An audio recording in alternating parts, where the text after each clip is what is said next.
ओम शांति। भारत में एक रिवाज है, मुंडन करते हैं। मुंडन बच्चों का किया जाता है या कोई बड़ा गुजर जाता है तब मुंडन होता है। तो मुंडन के पीछे का राज क्या था, इसका आध्यात्मिक रहस्य क्या है? वो मुंडन तो कराया हमने बचपन के अंदर में, चोटी छोड़ दी, लेकिन एक मुंडन है आध्यात्मिक मुंडन। आध्यात्मिक मुंडन होना बहुत ज़रूरी है। बचपन के अंदर वो मुंडन ज़रूरी है और बड़े होने के बाद आध्यात्मिक मुंडन होना ज़रूरी है। तो वो आध्यात्मिक मुंडन क्या है? जो बुरे विचार हैं, नेगेटिव थॉट्स हैं, बुरी आदतें हैं, बैड हैबिट्स हैं, उनका मुंडन होना। जो भी सर पर बोझ है आपके, बेमतलब का बोझ लिए घूम रहे हो आप, बुरी आदतों का, उस बोझ को आपने उतार देना है। बाल उतारना, जैसे बोलते हैं ना, बाल उतार दिए, बाल उतरवा दिए। तो जो बालकपना है आपका, बचकाना हरकतें हैं, जो बालहट है आपका, उसको आपने मुंडन कर देना है।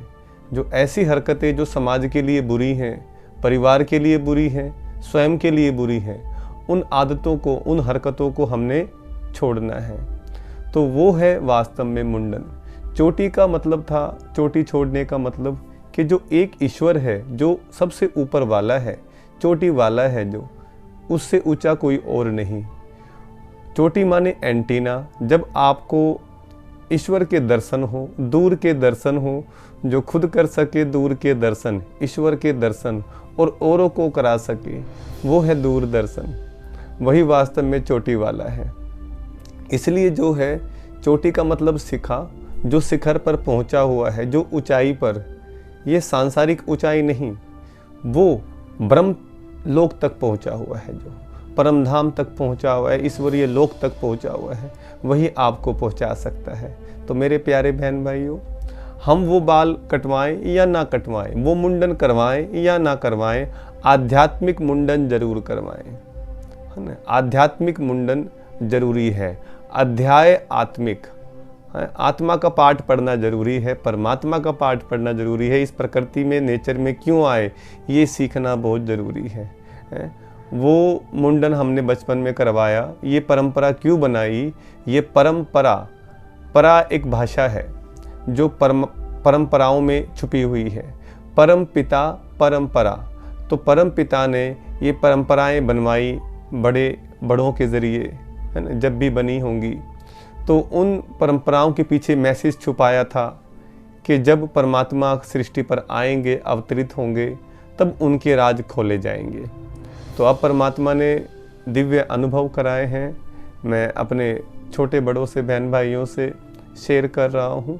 तो वो अनुभव ये है, और धीरे धीरे परमात्मा ने बहुत सारी अनुभूतियाँ कराई हैं। मैं और आपसे शेयर करूँगा, तो आप सभी ध्यान से सुने और अपना भाग्य बनाएं।